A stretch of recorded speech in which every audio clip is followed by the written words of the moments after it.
Olá, sejam bem-vindos a mais um vídeo da Escola Charles Spurgeon. E nesse vídeo, de um modo muito especial, nós trataremos sobre a depressão e a graça na vida de Salomão.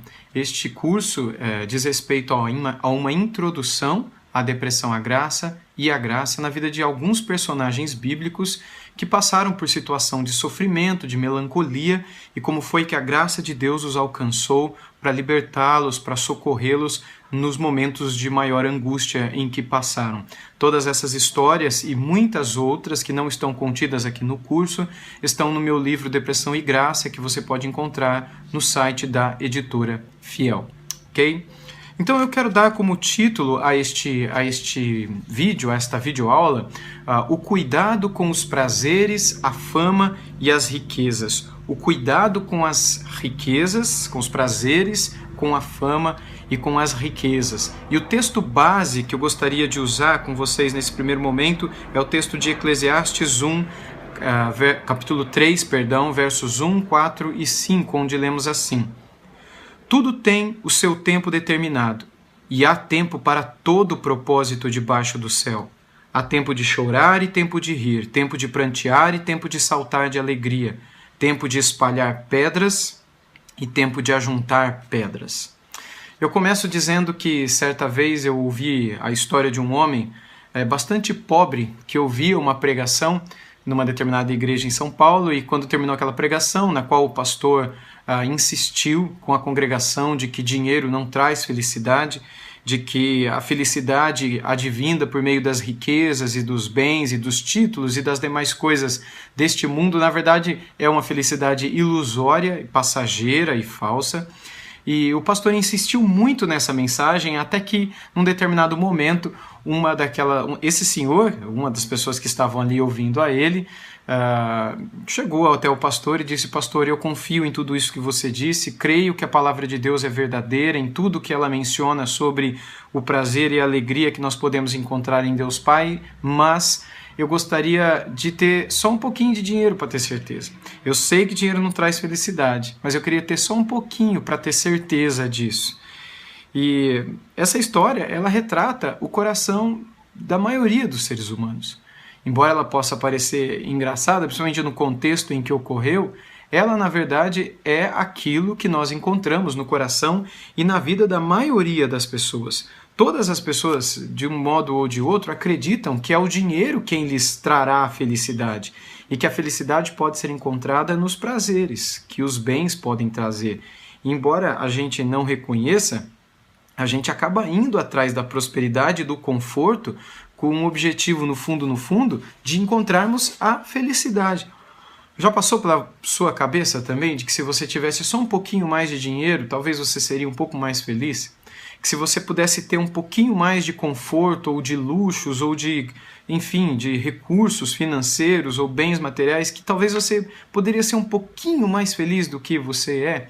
A história de hoje, narrada pela Sagrada Escritura, nos apresenta exatamente isso, como uma pessoa pôde chegar ao fundo do poço, mesmo depois de ter conquistado tudo que o seu coração tanto desejou. E muitas pessoas sofrem com isso. O descontentamento por conta de não ter aquilo que gostaria de ter é a grande causa do sofrimento e da morte espiritual na vida de muitas pessoas. A falta de vida com Deus tem levado muita gente a buscar satisfação, felicidade, realização na aquisição de bens nesta terra. E se isso já passou pela sua cabeça em algum momento, eu gostaria de refletir com vocês nesta videoaula sobre a vida de um homem muito rico. Um homem que talvez tenha sido o homem mais rico de todos os tempos. Sem dúvida nenhuma, na época em que ele viveu, não houve quem fosse mais rico que ele. Um homem que deu a si mesmo tudo. Tudo o que os seus olhos desejaram, tudo o que o seu corpo desejou, ele não negou a si mesmo. E depois de ter dado a si mesmo tudo que o seu coração e mente tanto quiseram, tanto sonharam, ele chegou à conclusão de que os prazeres, a fama e as riquezas não trazem a verdadeira felicidade. Pelo contrário, quando você desenfreadamente vai atrás de prazeres e riquezas e aquisições, o que isso na verdade traz para você é uma tristeza profunda, uma melancolia muito grande. Então eu quero nesse primeiro momento começar com o seguinte ponto, sobre um homem, houve um homem que possuiu tudo o que ele quis. Que homem é esse? Esse homem é Salomão.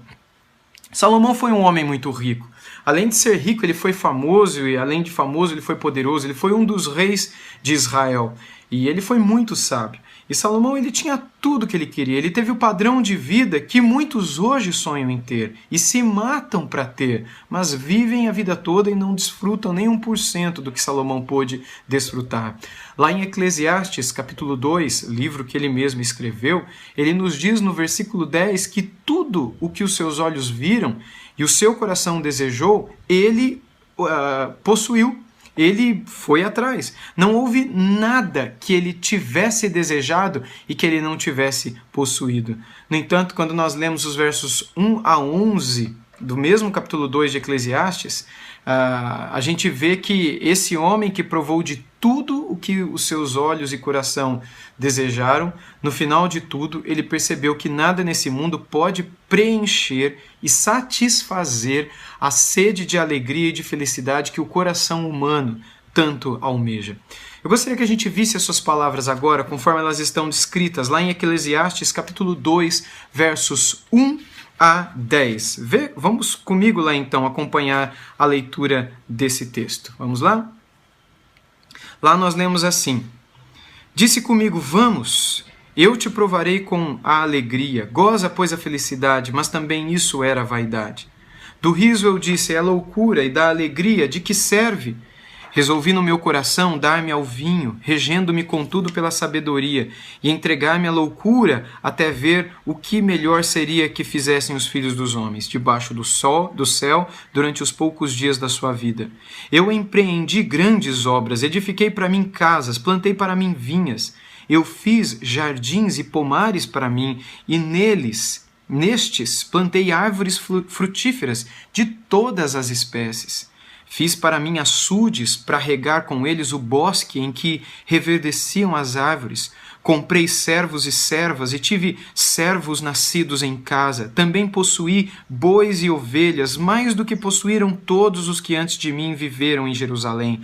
Amontoei também para mim prata e ouro e tesouros de reis e de províncias. Provi-me de cantores e cantoras e das delícias dos filhos dos homens, mulheres e mulheres. Engrandeci-me e sobrepujei a todos os que viveram antes de mim em Jerusalém. Preservou também comigo a minha sabedoria. Tudo quanto desejaram os meus olhos não lhes neguei, nem privei o coração de alegria alguma, pois eu me alegrava com todas as minhas fadigas, e isso era a recompensa de todas elas. Considerei todas as obras que fizeram as minhas mãos, como também o trabalho que eu, com fadigas, havia feito, e eis que tudo era vaidade e correr atrás do vento, e nenhum proveito havia debaixo do sol. Eclesiastes capítulo 2, versos 1 a 10. Nesses versos, Salomão então vai apresentar para nós, ou irá considerar, não é, se a luxúria e os demais prazeres mencionados por ele aqui nesse texto poderiam verdadeiramente trazer alegria para o coração do homem. Agora, é lógico que essas coisas trazem alegria, é lógico que boas bebidas, boas comidas, boas refeições. É lógico que você comprar terrenos e poder construir coisas, isso traz alegria para o seu coração. É lógico que um homem como Salomão, que como todos os homens, não é? Sentem tentações e sentem vontades com uma série de coisas, com relacionamentos, com comidas e bebidas, com construções, com fama, com ganância, com o poder de ter e fazer certas coisas que são odiosas e são terríveis, mas que o coração tanto deseja. Se esse homem pode dar a si mesmo todas estas coisas, é óbvio que num primeiro momento elas trazem prazer para este homem ou para essa mulher. É óbvio que Salomão aqui não está dizendo que as coisas que o tentavam não trouxeram alegria. Não é isso que ele está dizendo aqui. Salomão se satisfez com todos esses pecados, com todas estas coisas. Aliás, algumas destas coisas nem pecado mesmo são. O problema era a motivação no coração dele. Por exemplo, quando ele construiu bosques e plantou muitas árvores, quando ele construiu jardins, isso não é errado, mas a motivação que estava no coração dele era errada. Qual era a motivação? A alegria dele estava nessas coisas. Ele comprou servos e servas, ele criou para si um verdadeiro harém, um verdadeiro prostíbulo, para poder se alegrar com aquelas mulheres. E isso sim, obviamente, é pecado. Ele empreendeu grandes construções, ele amontoou ouro e prata mais do que todos os reis de Israel e mais do que todos os reis de seu tempo. Agora, a motivação que havia no coração de Salomão era: eu vou encontrar alegria nestas coisas, por isso eu vou atrás de todas estas coisas. E isso foi o que ocasionou o pecado. Isso foi o que ocasionou a consideração de Deus de tratar todas estas questões como sendo frutos de um pecado no coração desse homem. Ele deveria ter buscado tudo isso em Deus, mas ele buscou nas coisas. E toda a sua busca foi inútil e foi vazia. No final de toda a busca por prazer, o que ele encontrou foi isso, o vazio. No verso 1, ele se convida a todas as coisas boas para ver no que isso iria dar.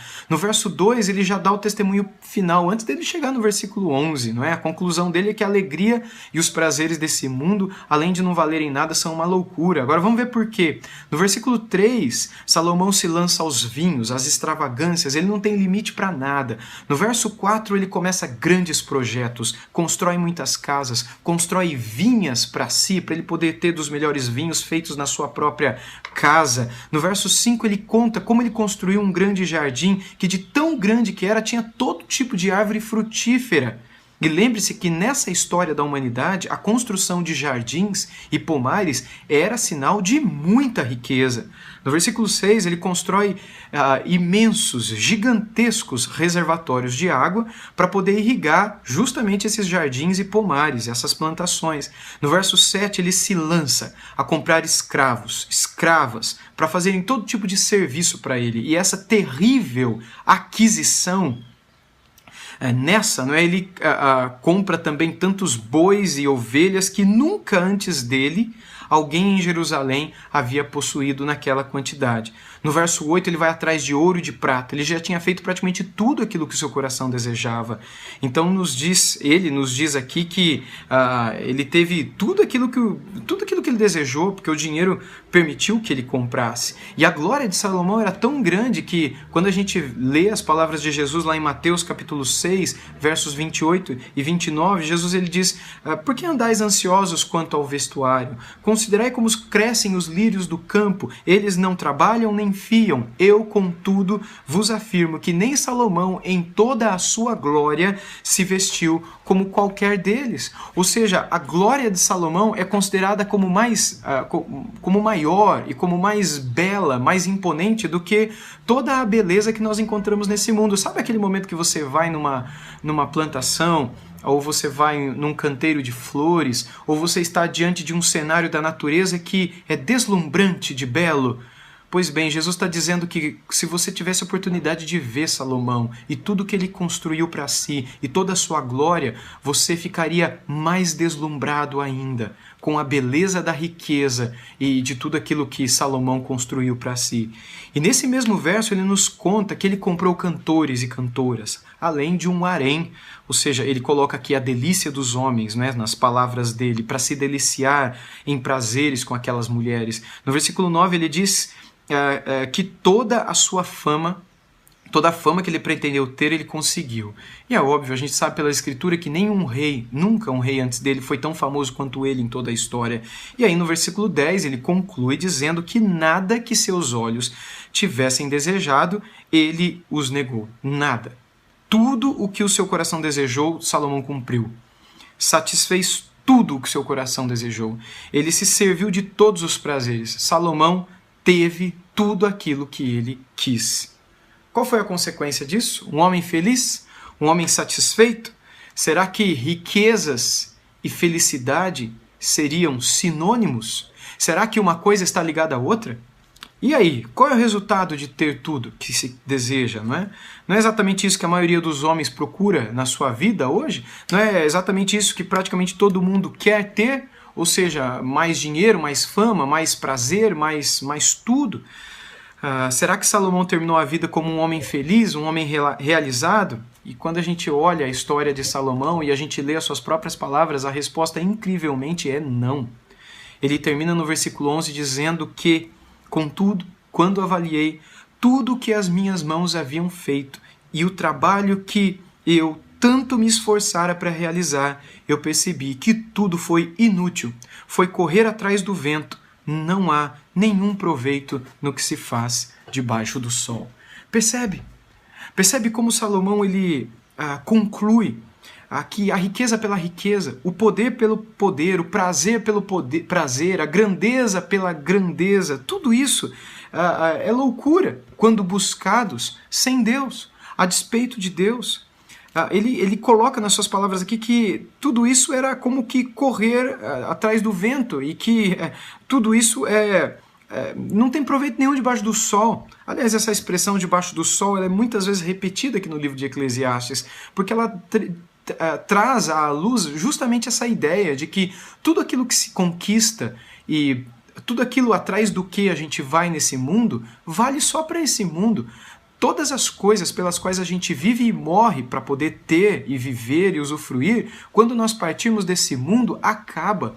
Ou seja, quando você partir desse mundo, você não desfrutará do prazer que você teve nesse mundo. Por exemplo, se você sempre sonhou em conhecer a Alemanha, ou sempre sonhou em conhecer o Japão, ou Israel, ou Estados Unidos da América, ou algum estado ou cidade do nosso país, ou se você sempre sonhou em comprar um carro importado da marca A, B, C ou D, enfim, e você pôde comprar o carro, você pôde fazer a viagem, você pôde conhecer aquele lugar que você tanto sonhou. Isso vai trazer prazer para o seu coração? É lógico que vai. Você vai ficar feliz, você vai ficar muito feliz. Mas quando você morrer, se você for para o céu ou para o inferno, o prazer adquirido por conta desse sonho realizado não significará nada do lado de lá. Se você for para o inferno, o prazer que você teve aqui não vai ser sentido lá. Pelo contrário, a angústia lá será tão grande que o prazer aqui não vai fazer diferença nenhuma. E se você for para o céu, a alegria e o prazer que você vai ter no céu vão ser tão grandes que a alegria que você teve de um sonho realizado aqui vai ser como que ter comido um prato com arroz. É um prazer, uma lembrança que você não vai ter mais. Ela vai ser tão pequenininha. Por isso Salomão está dizendo, tudo que se faz e se vive debaixo do sol deve ser vivido com moderação. Não pode ser vivido como se fosse um ídolo, um Deus no seu coração, um bezerro de ouro, uma coisa que você vive e morre por ter e fazer, e que você se mata para poder desfrutar daquela coisa, porque todas estas coisas, todas, absolutamente todas as coisas pelas quais você vive e morre para ter, todas estas coisas, se vividas a despeito de Deus, elas se tornam pecado e elas têm o poder de destruir a sua vida. Elas se tornam um ídolo no seu coração. E a razão é que até mesmo as riquezas e os prazeres não têm poder suficiente de alegrar e resolver o problema do ser humano. As riquezas e os prazeres só distraem a gente, só servem para nos embriagar de nós mesmos e das coisas deste mundo, dessa terra, mas não são suficientes para saciar a nossa alma definitivamente. Elas só tapeiam, elas só disfarçam, só dão uma pitada de alegria, mas a fome vai continuar quando você voltar da viagem, ou quando você já tiver viajado com aquele carro que você sempre quis ter e você vê um outro carro melhor sendo lançado, acabou. A sabedoria de Salomão se vê claramente nessas palavras do verso 11, contudo, quando avaliei tudo que as minhas mãos haviam feito. Qual é a avaliação dele? Em algum momento determinado ele parou para refletir na vida dele e é necessário que você também pare para refletir na sua vida. É necessário que você e eu constantemente paremos para pensar o que a gente está fazendo com a nossa vida. Não que os prazeres em si sejam inúteis, ao contrário, Deus nos fez assim, como seres sensoriais, não é? Como seres que sentem prazer pelas coisas. E o próprio Deus criou as coisas para que nelas tivéssemos prazer. Então, essas características, elas estão em nós. O problema é quando a gente usa esses prazeres, essas coisas criadas por Deus, de uma forma errada. E a gente vai atrás delas sem glorificar a Deus. Aí, então, nós criamos um ídolo para o nosso coração. E a gente está cavando um buraco debaixo de nós mesmos. Nós não desfrutamos de tudo que poderíamos se desfrutássemos dando glória a Deus e acabamos arruinando as nossas vidas em médio ou longo prazo, porque fizemos das criaturas o centro da nossa vida, ao invés do Criador. Quando nós nos atraímos e amamos a criação, ao invés do Criador. Quando nós buscamos prazer nas criaturas, ao invés do Criador. As criaturas e a criação podem nos dar prazer? É lógico que podem.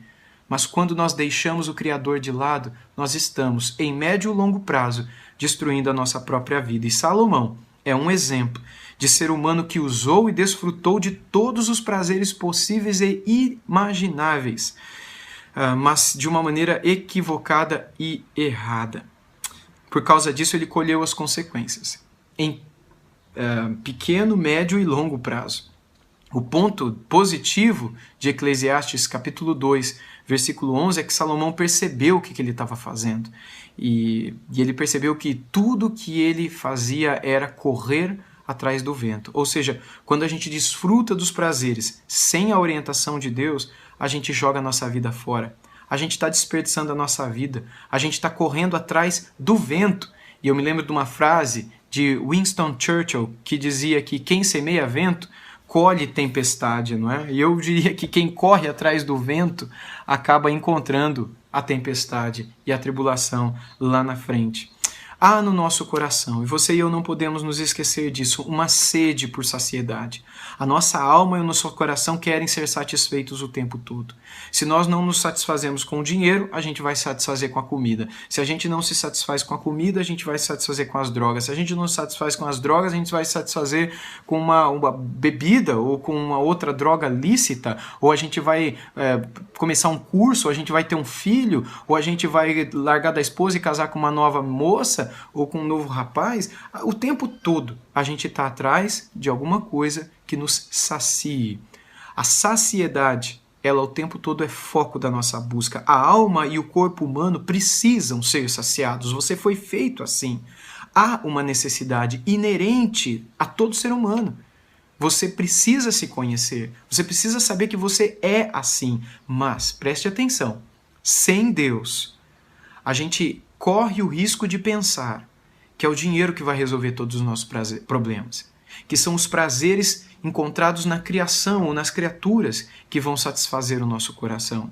O desejo, ele nasce de duas fontes, daquilo que o nosso corpo pede, ou seja, dos instintos naturais de todos os seres humanos, e daquilo que a gente assiste na vida dos outros. Ou seja, o nosso corpo não tem nenhuma necessidade de ter tal sapato, mas a gente viu o outro com o sapato e agora nasceu no nosso coração um desejo de ter aquele sapato. Então, os desejos, eles nascem tanto endogenamente quanto exogenamente, ou seja, tanto de dentro de nós quanto de fora de nós. E isso é a cobiça. A cobiça, ela é aquilo que nasce dentro do nosso coração quando falta a gratidão, quando falta o contentamento. A cobiça é o casamento que a gente faz entre a ingratidão e o cemitério. Quando você mata a gratidão, quando você se torna uma pessoa ingrata, nasce a cobiça. E muitas pessoas pensam que Deus é contra o prazer, mas Deus não é contra o prazer. Deus, ele apenas nos alerta que se a gente vai atrás do prazer no lugar errado, isso vai gerar tristeza para o nosso coração, infelicidade, que se não forem resolvidas poderão levar sim para uma depressão. E é por isso que nós encontramos muitas pessoas ricas e prósperas em depressão, em tristeza profunda, sem saber como lidar com os seus problemas, porque elas acreditaram que um dia, se pudessem ter o casamento que sempre sonharam, os filhos que sempre sonharam, os cursos, as empresas, as viagens, as roupas, o corpo, as comidas, a fama que sempre sonharam, que seriam felizes, e quando ali chegaram, descobriram que aquilo não trazia a felicidade. E aí então elas perdem o sentido da vida. Por que razão muitas pessoas tão prósperas acabam dando fim à sua própria vida, de tanta tristeza? Porque tantas pessoas tão prósperas acabam se afundando em dívidas para pagarem profissionais para tentarem resolver o seu problema de depressão ou de tristezas profundas. A razão é uma só, pelo fato dessas pessoas terem colocado nas coisas criadas a esperança de que poderiam satisfazer os seus corações. Qual que é a solução para essa loucura, então? Qual seria a solução desse nosso coração tão inquieto e que deseja apenas ter só um pouquinho de dinheiro para ter certeza que dinheiro não traz felicidade? A solução, obviamente, não é a espera pela confirmação, não é? A espera pela chegada do dinheiro, ou a chegada do relacionamento, ou a chegada disso ou daquilo. Não é você ir atrás dos seus sonhos. Não é pecar muito a fim de você descobrir que isso não é o melhor para você. Você não precisa fazer as coisas ou esperar ter as coisas para saber. Basta você crer. Basta você crer para ver-se livre de toda a sedução demoníaca que o tempo todo deseja destruir você com uma porção, não é, uma poção de veneno dentro de uma embalagem, não é, onde está escrito ali sorvete. A coisa vem muito agradável, vem com um rótulo de iogurte ou de Danone ou de sorvete, mas dentro um veneno.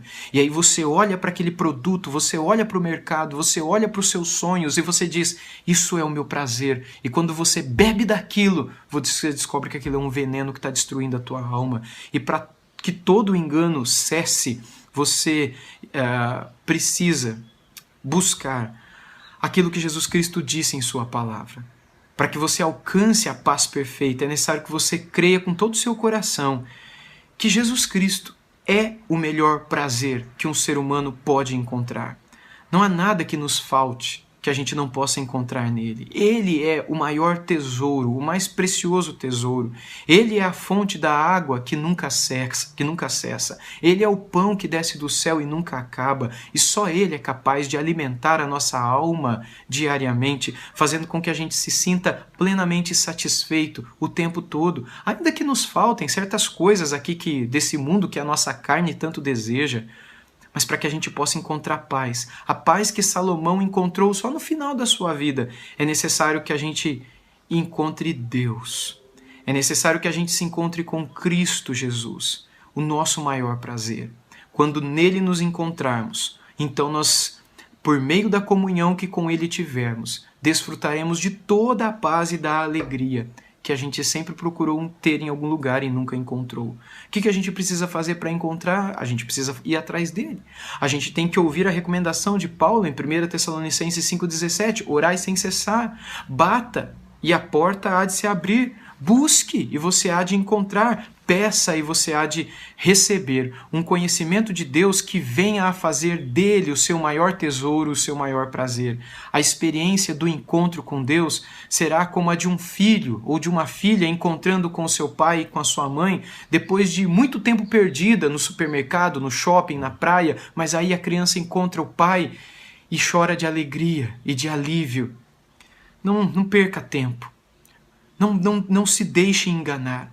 Não ceda às mentiras sedutoras de Satanás. Não olhe para trás. Cristo está diante de nós e nos convida, a fim de que a gente encontre descanso para as nossas almas na pessoa dele e paz para o nosso coração. Só nele nós encontraremos verdadeiro prazer. Por isso eu encerro esta videoaula deste capítulo, que no meu livro é um pouco mais abrangente, com as palavras do nosso Senhor Jesus, lá em Mateus 7, versos 7 a 11. Ouçam as palavras de Jesus. Pedi e dar-se-vos-á, buscai e achareis, batei e abrir-se-vos-á, pois todo o que pede recebe, o que busca encontra, e a quem bate, abrir-se-lhe-á. Ou qual dentre vós é o homem que, se porventura o filho pedir pão, lhe dará uma pedra? Ou se lhe pedir um peixe, lhe dará uma cobra? Ora, se vós, que sois maus, sabeis dar boas dádivas aos vossos filhos, quanto mais o vosso Pai, que está nos céus, dará coisas boas aos que lhe pedirem? Você e eu precisamos confiar que a verdadeira satisfação e alegria estão em nosso Deus. Quando com ele nos encontrarmos, certamente descobriremos esta paz e essa alegria diante de nós. Que Deus te abençoe e te guarde, para que a sedução das riquezas, da fama e dos tesouros e dos prazeres desse mundo não enganem você, a ponto de te levarem como que alguém tentando trazer um cachorro para dentro de casa, mostrando o ossinho ali, vem cá, vem, daí o cachorro vem atrás. Não corra atrás das coisas que esse mundo, achando que na hora que você puder ter aquela coisa, você vai ser alguém feliz. Não corra atrás do vento. a alegria está em outro lugar, o prazer está em outro lugar. E todo aquele que corre atrás do vento encontra tempestade, encontra tristeza e talvez até mesmo depressão. Com esse texto da palavra, Deus quer livrar você dessa tristeza. Deus quer livrar você dessa situação. Ouça as palavras de Deus e certamente você encontrará a paz que a tua alma tanto deseja. Que Deus te abençoe e te guarde.